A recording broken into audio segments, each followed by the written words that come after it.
I've been wanting to get back into analog hobbies, slower activities I can do with my hands that actually ground me in the present. This year, I want to explore more creative experiments, whether that's learning something new or just cooking a dish I've been meaning to try. You put garlic and scallion in anything?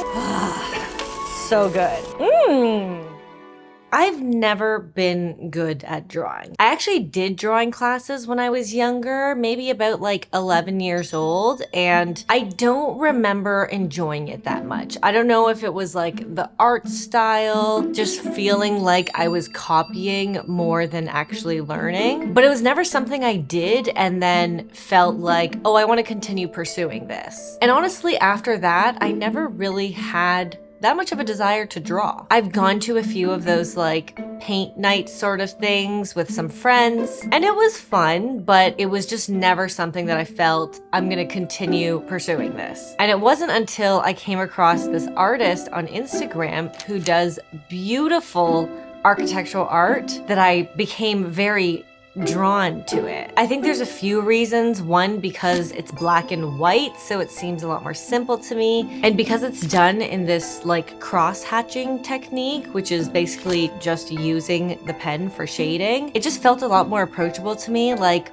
I could actually do this. So I got super hyped. I was like, I want to learn how to draw. And I saw that she also does commissioned art where she will draw your childhood home, which is super cool. And I would love to support an independent artist, but I don't have the money for that. And I also feel like it'd be really cool if I just learned it myself. My parents are actually moving from my childhood home this year. And so I thought it would just be super cool if I could learn to draw well enough that I could draw my own childhood home. So I started diving into all these different videos, trying to learn the foundation, and obviously just completely getting overwhelmed with what I was watching. I need someone to hold my hand. Like, I need a literal tutorial. Like, I want something foundational. I want to know how to draw the basic things so then I can use those skills and techniques to draw more complicated things. So thankfully, because of social media and the algorithm, I was served up Daria Bogdanova, and she is like a self-taught artist, and I noticed that she had her own book called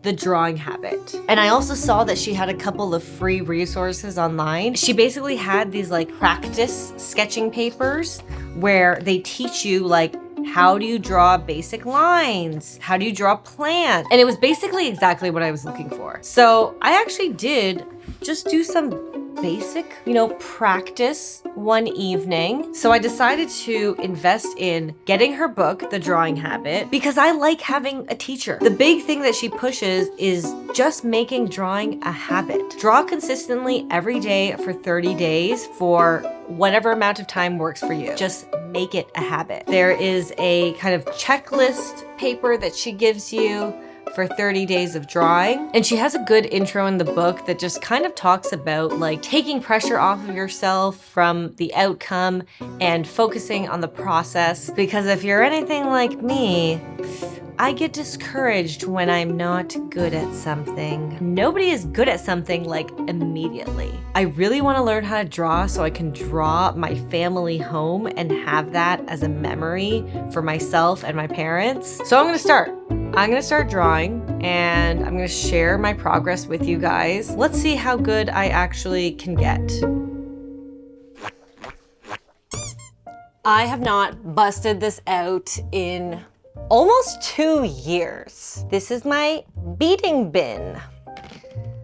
In 2022, I kind of got into like beading bracelets. It actually started because of the war in Ukraine. Roman's family is Ukrainian, and I was just thinking of what I could do to help, and I saw these Ukraine bracelets being sold on Etsy, and instead of buying them, I figured, why not just make them myself? As a little girl, I used to always make bracelets, so I thought it was just something fun that I could take on, where I could also create something meaningful for other people. So during that time, I made a bunch of Ukraine bracelets, and I sold some to people in my circle, people at work, and I donated that money to help support Ukraine. I have a bunch of like letters. I have some colorful ones, and I have like the classic black and white ones. And then I have a lot of yellow and blue because those are the Ukrainian colors. I actually haven't made that many for myself.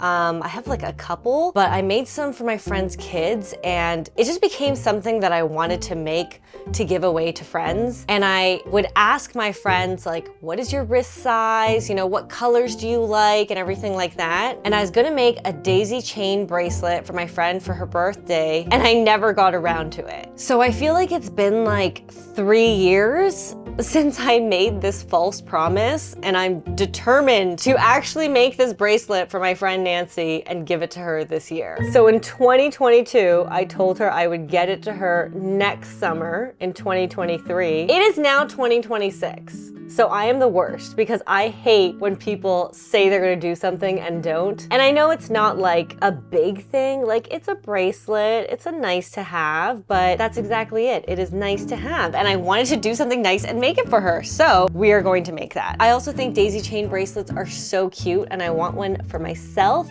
and I would love to make myself a necklace, especially since we're now in spring. I think it would look so cute with outfits, but I still haven't made one yet. So I'm gonna watch some tutorials. I already got all the bead colors that she had requested. I even have like little horoscope tags that I did get off Etsy for my friends, like with the idea in mind that like I'm gonna make them little horoscope bracelets, but they're all in here. I think this is gonna be really fun. I enjoyed beading before, and I just love that you actually finish with something, you know, like after you put in that work, you have a bracelet, you have something to show for that time. It's such a fun thing to do. It makes me feel like a little kid again, and I just want more bracelets. Let's bead. We're moving on to another analog hobby, cooking. Do I like cooking? Not all the time, no. Like I loathe the what's for dinner today question. I hate it so much. But when I actually set the time aside and I'm like, there's been something I've been meaning to try, and I actually like take my time and I'm not in a rush, then I enjoy it. We are making the viral Mapo tofu udon recipe. And if you don't know what that is, you're probably not Asian. And it's okay, because I'll tell you what it is. Mapo tofu is a Chinese tofu dish. I love Mapo tofu. I've actually never made it myself. It's one of my mom's like classic dishes, so I definitely need to learn to make it. This TikTok viral udon version is basically with noodles, and instead of the tofu being in actual tofu cubes, you blend it and it kind of creates this like creamy sauce. We have our pork. This is something new Roman and I have been doing, and we call this a meat sheet. Because I'm sure, like me, you run into this issue where you forget to take the meat out to defrost and it's a f***ing brick. And then you're like, what am I gonna eat for dinner because the meat's not defrosted? If you just flatten that whole package into a Ziploc bag and create a meat sheet, it defrosts super quickly, and actually, you don't even really need it to defrost. I made it earlier this week from frozen and just put it directly into the stainless steel pan, and it cooked. It cooked totally fine. We have our tofu, which I read is best if it is room temperature. We have some garlic, some scallion, and then we have everything that we're gonna make our sauce with: shoshing wine, oyster sauce, soy sauce, sweet soybean sauce, and black vinegar. So let's cook up the meat. I'm gonna put this pretty high because I want the pork to brown. Maybe I put it in a little too soon. It's not that hot yet, but it'll get there. This is like a lot of liquid, so we're gonna pour this out.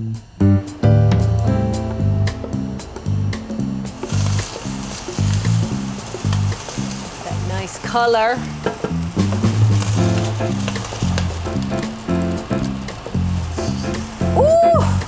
You put garlic and scallion in anything,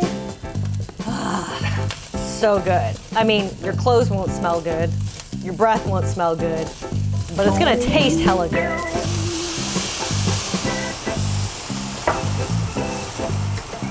Okay, so since there's gonna be a bunch of like blended tofu that's gonna be in with the noodles, this is gonna be kind of salty because once it mixes with like the flavorless tofu, it'll be balanced out. So the meat's kind of meant to be like on the saltier side, which I know concerns Roman because I have a habit of making things a little too salty. But I think that's also a Chinese thing because Chinese stuff is on the salty side. Oh, yeah. This is pretty much good to go. I don't know, I'm just gonna go at it like an animal, because, ugh.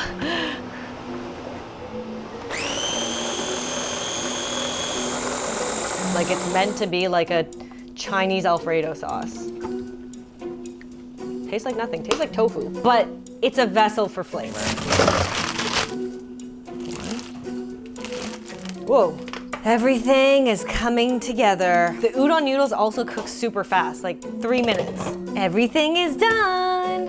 Okay, let's plate. Udon noodles are hard to scoop up, but I love how bouncy and chewy they are. Oh, damn.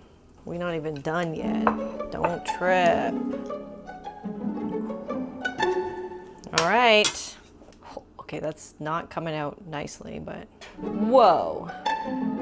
Okay, we're not done. Get the garnish on there. Hell yeah! Let's look at the dish. I'm mixing it, okay? We did the pretty thing. It looks pretty, it's plated, yay. Not salty enough for me, but very tasty. Okay, maybe I need to mix it more. I love the texture because I love udon noodles and I love the creaminess of the tofu because I actually don't eat white creamy stuff that isn't Asian. Like, I don't like mayonnaise, I don't eat Alfredo sauce. It's a good way to get that Mapo tofu flavor in a noodle form. Oh my God, it's hard to pick up. I'm not gonna. And it's gonna be filling because there's tofu mixed in. Like tofu is high in protein. So you have tofu, you have pork, then you have bouncy, chewy udon noodles. Okay, I literally forgot to put black vinegar in it. It's better. Don't forget the black vinegar. Success. I'm done. Almost. I'm almost done. So I actually didn't have all the materials I needed to make Nancy's bracelet. So I started out with some bigger beads that I already had just to practice the technique. So I made a couple of those bracelets and it was great. It was pretty easy because I was working with these massive beads. This is the one that I made with bigger beads. And then this is another one I made. So I have this one in the Ukrainian colors that I'm gonna gift to Roman's mom. Then when I got the string to make Nancy's bracelet and I was working with the beads and the colors that she selected, damn, they're freaking tiny, man. I need to get a better sense of like what size bead is what. I think I could have gone like one size up, but it's very cute.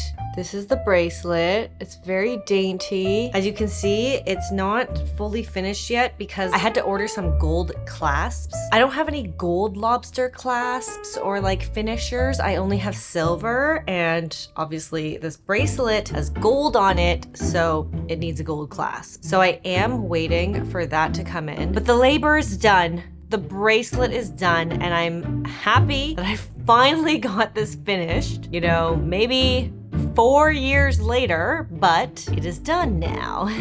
Sorry, Nancy. And while I was at it, I was like, okay, this is cute. Like obviously very cute on its own, but would it be cuter if it had an accompanying bracelet that you could wear with it? So I made this one with some of the bigger beads that I have and some pearls. How cute does that look together? That looks so cute. I'm gonna have to make myself a pair as well. It was so fun. It was so fun to pick up beading again. And I actually made a order for more beads. I'm gonna try making some necklaces. I've only really made bracelets so far, but I also wanna make some necklaces and just try more stuff. Beading is definitely an analog hobby that I enjoy. So if you're looking for a hobby, I'd say try it. I will give an update on my drawing pursuit, and the update is I haven't been doing it.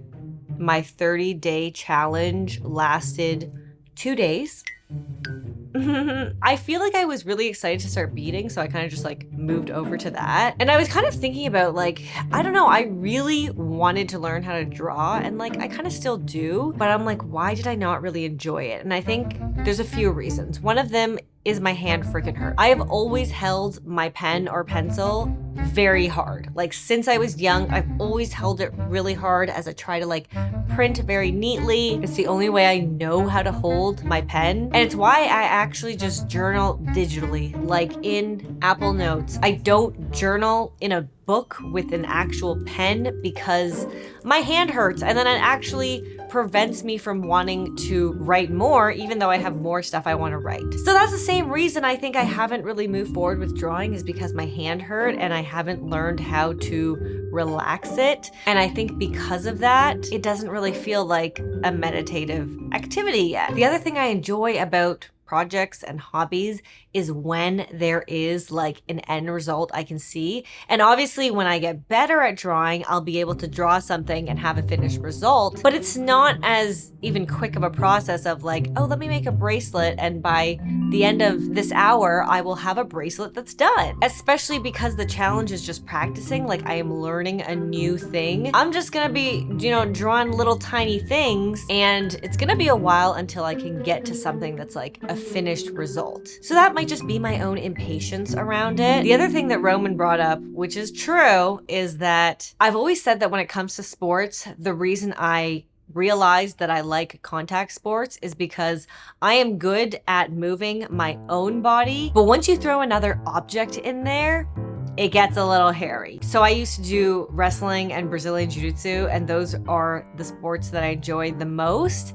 But, I also played basketball and like soccer and other sorts of, team sports growing up. And I was never really good at them and never really enjoyed them. And I think it's because there's an object that I have to control, and that's a whole different skill than just controlling your own body parts. And so even with drawing, like I am using a pen to create the image that I want. Whereas with beading, I'm just using my little hands. I'm just using my hands. I'm using a string and some beads, but the creation of it is really just with my hands. And I think that might be another reason why I'm just so much more drawn to something like beading versus drawing, at least right now. But I'm not gonna beat myself up about it, okay? I guess this is why they tell you not to invest too much money in drawing supplies immediately, and I did not. And I do still plan to practice drawing, but I actually realized like I'm not gonna force myself to do it as this challenge, even though I know practice is what helps and consistency is what helps. But